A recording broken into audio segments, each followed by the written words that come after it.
أخرى لعب أكثر من 84 مقابلة مع منتخبه وفاز بالعديد من الألقاب. فاز مرتين بأفضل لاعب في إفريقيا، لعب مع الإسماعيلي ولعب كذلك مع الزمالك.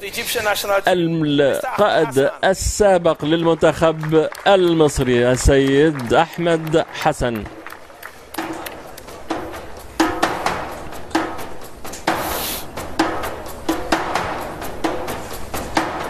Yes, Ahmed, you're still fit. لا تزال بكامل لياقتك يا أحمد.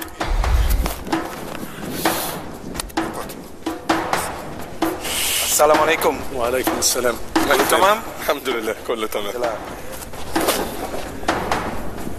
Ahmed, you've won the AFCON 4. إذا فزتم 4 مرات بهذا اللقب، ما هي النصيحة التي قد توجهها المنتخبات التي لم تفز بالقب من هذا اللقب؟ كيف يمكنهم الفوز بهذا اللقب؟ في الأول هنتهز الفرصة قبل ما أرد على سؤال طبعا أنتوني صديقي، وأحب أرحب طبعا بكل الناس اللي موجودة طبعا وضيوف مصر اللي موجودين كلهم، بلد الأمن والأمان. وعايز أقول إن التكاتف اللي أنا شايفه والحالة اللي أنا شايفها طبعا، وعلى رأس التكاتف ده طبعا سيادة الرئيس، إن شاء الله أنا شايف إن البطولة هتكون بطولة ناجحة وبطولة قوية إن شاء الله، وأفضل بإذن الله من 2006. أما عن السؤال اللي هو بيسألوا لي إيه النصيحة اللي أنا أقدمها لكل المنتخبات عشان تقدر تحقق كأس الأمم الأفريقية، اللي ما قدرتش تحقق أقول لهم ما تعملوش حاجة، إحنا مش عايزينكم تحققوا أصلا، إحنا عايزين إحنا اللي ناخد البطولة. إنما طبعا عايز اقول ان كل التوفيق لكل الفرق، على كل الفرق ان هي تقاتل وتجتهد زي ما الفرق اللي قدرت تحقق بطولات هي كمان تقاتل لحد اخر لحظه، واعتقد ان شاء الله تقدر تحقق البطوله وتكون منافسه شريفه. واحب ارحب تاني بكل الضيوف اللي موجودين، اقول لهم اهلا بيكم في بلدكم التاني مصر. شكرا. Thank you. شكرا أحمد. لدينا العديد من الأساطير، الحاج مصطفى حاج وأحمد حسن. الآن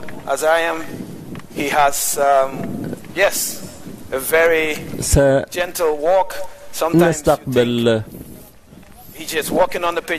هو يتمشى على، يبدو كأنه يتمشى على الميدان، ولكنه سجل أكثر من 90 هدف مع منتخب كوت ديفوار وفاز بلقب أفضل لاعب 4 مرات. لعب مع منتخب برشلونة، مانشستر سيتي وموناكو. أيها السيدات والسادة، استقبلوا القائد السابق للكوت ديفوار السيد يايا توري.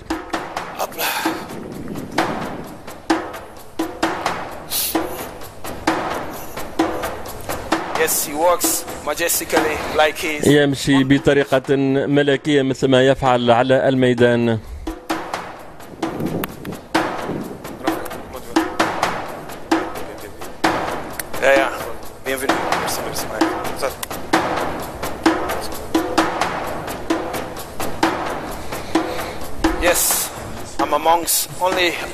حسنا، لدي فقط لاعبون مهاجمون وكنت مدافعا، ولكنني لست أخشاكم. يايا، مرحبا بك. مثلما قلنا أن هذه المرة الأولى التي تنظم نهائيات كأس أفريقيا ب24 منتخبا. ما هو رأيك؟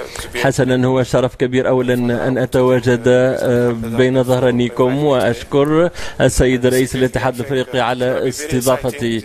ستكون هذه النسخة مثيرة جدا للاهتمام، سيشارك 24 منتخب وستكون مسابقة رائعة. شكرا. إذا حان الوقت لشرح إجراءات سحب الكأس بعد الموافقة عليها من اللجنة التنفيذية. إذن هو أمر بسيط جدا. لدينا 4 أوعية، 1 2 3 4.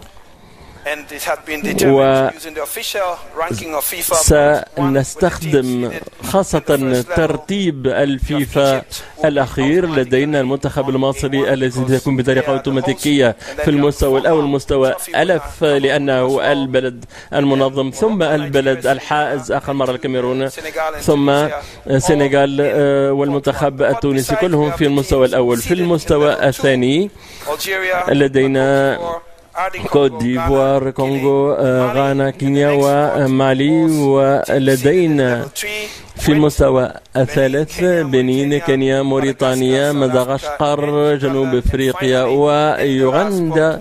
وفي المستوى الاخير لدينا أنغولا، بوروندي، كينيا بيساو، تنزانيا وزيمبابوي. إذا ذلك حسب التصنيف والترتيب، ترتيب الفيفا في الأسبوع الأخير قبل تنظيماتها القرعة. إذا من سيخرج من المستوى الرابع سيذهب إلى المستوى الأربعة، ثم نبدأ بالمركز ب وسيذهب إلى المستوى ج حتى يتم سحب كل المنتخبات من ذلك المستوى. نفس الشيء ينطبق على باقي المجموعات، ونفس الشيء ينطبق على الوعاء الأول أو الثاني، بما في ذلك قائد المستوى الأول منتخب مصري. مصطفى، هل أنت جاهز؟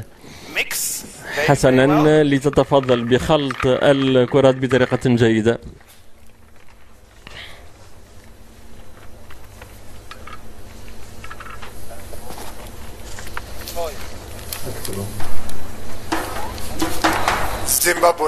منتخب زيمبابوي. المحاربون المتأهلون للمرة الثانية للنهائيات في سنة 2004 في تونس. إذا لو سمحت الكرة الموالية.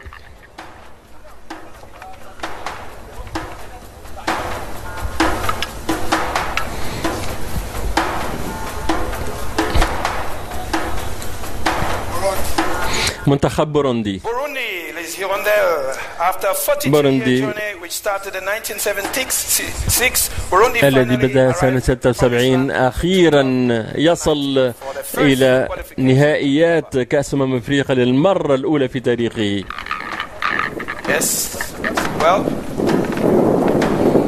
الوعاء الرابع مرة أخرى.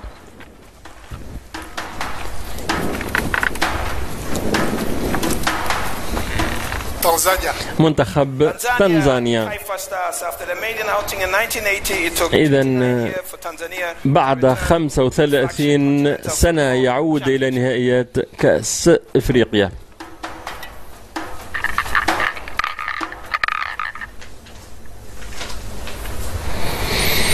Now we come to D4.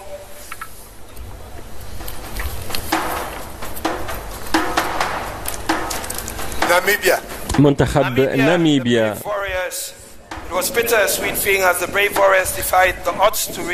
إذا وصلوا إلى ربع النهائي وفيلوزاكا خسروا في ذلك النهائي. الآن المستوى ب4 أو المركز ب4. منتخب أنغولا أو لاس بلانكا نيغرا.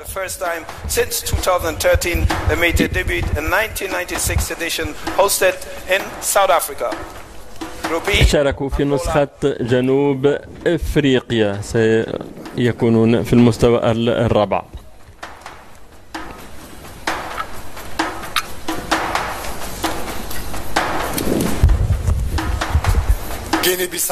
منتخب غينيا بيساو.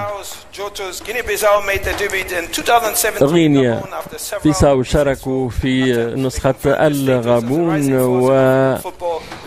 وأكدوا تطور هذا المنتخب مترأسين مجموعتهم في المرحلة التأهيلية. إذا سيد، شكرا لك سيد مصطفى حجي. والآن دور الحاجي ضيوف. أخلط جيدا الكرات.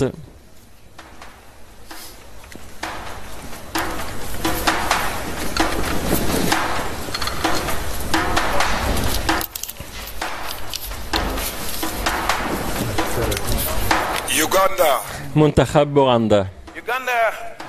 المنتخب الأوغندي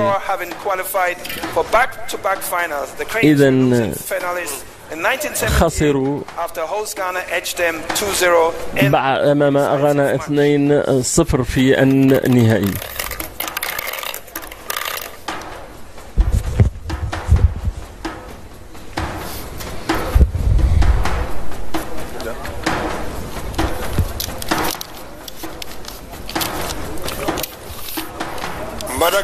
منتخب مدغشقر كان المنتخب المتأهل في مجموعته وهو يشارك لأول مرة وقد فاز في أكتوبر في أنتانيفو وتأهل.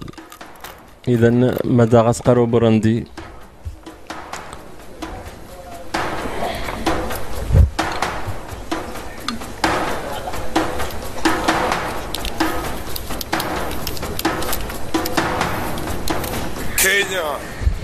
منتخب كينيا الهرم بيستا يعودون بعد 15 للمشاركة بعد المشاركة في 7 نسخ سابقة.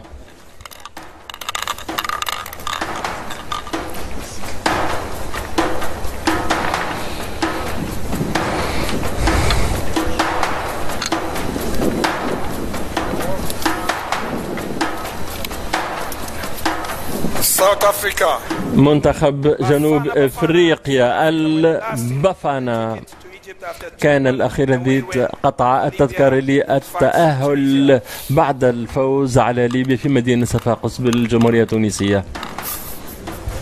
Very good, huh?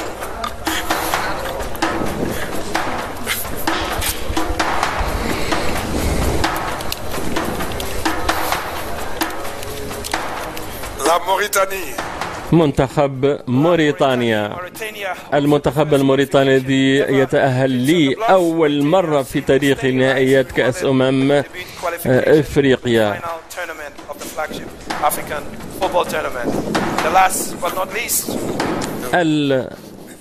الأخير وليس الآخر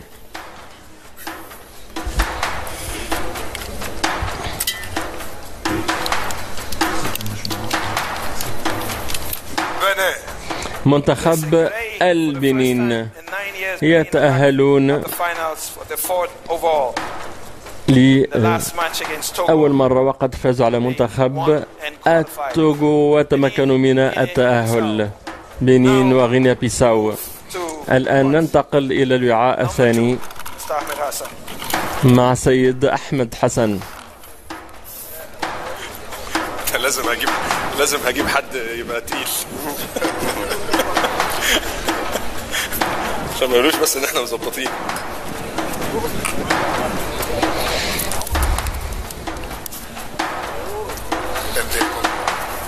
كونغو. منتخب الكونغو.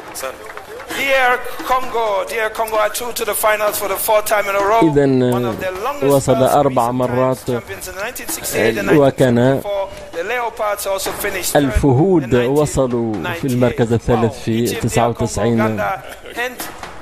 يا لها من مجموعة.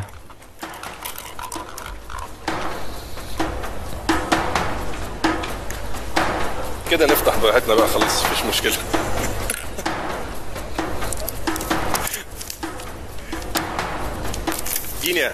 المنتخب الغيني كان الوصيف وهو يعود بعد الانهزام في الجابون سنة 2017.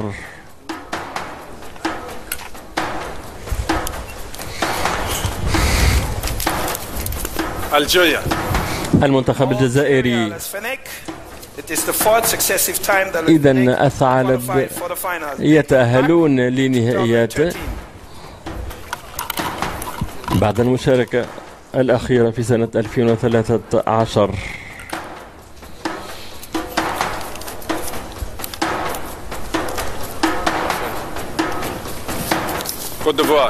منتخب الكوت ديفوار أو الفيلة لديهم لقبان في 92 كوت ديفوار وناميبيا وجنوب إفريقيا في المجموعة الرابعة.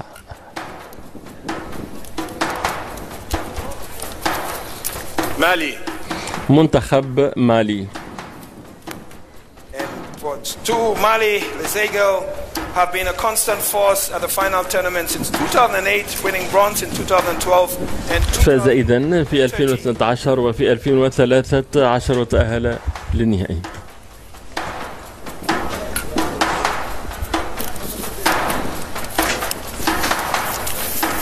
غانا. منتخب غانا. المنتخب الغاني أو البلاك ستارز تأهلوا 8 مرات، وغانا، بنين وغينيا بيساو بنفس المجموعة السادسة. والآن حان دورك يايا توري. أخلط جيدا الكرات.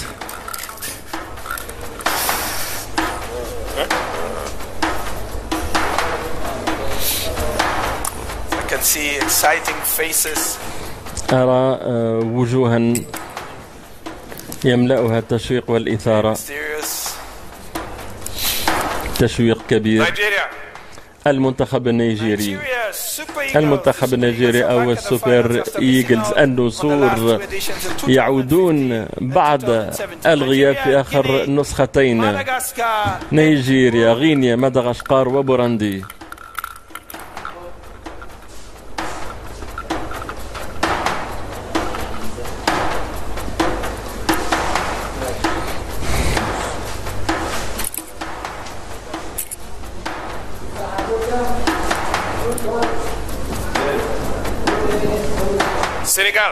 منتخب السنغال أو أسود التيرانغا حصلوا أكبر نقاط في المرحلة التأهيلية. منتخب السنغال، الجزائر، كينيا وتنزانيا في المجموعة الثالثة.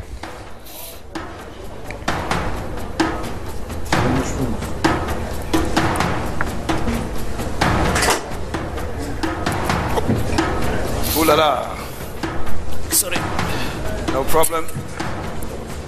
Didn't go to the gym this morning. Morocco. منتخب المغرب. Champions in 1976. Morocco will be making yet another shot. بطل سنة 76 ويعود مرة أخرى نهائيات مع جنوب إفريقيا، كوت ديفوار وناميبيا. سيد يايا توري. إنه يؤثر علي بسحره.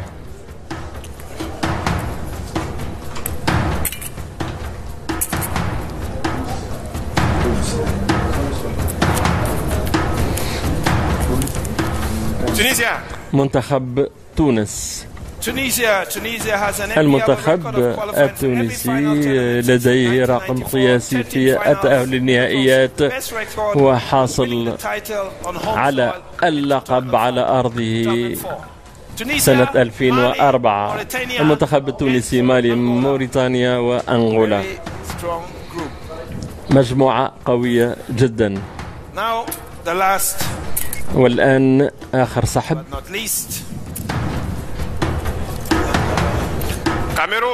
منتخب الكاميرون. الأسود غير أي مراوضة، فاز ب5 ألقاب، وكان آخر فوز في الغابون سنة 2016. إذن لدينا كل المجموعات جاهزة.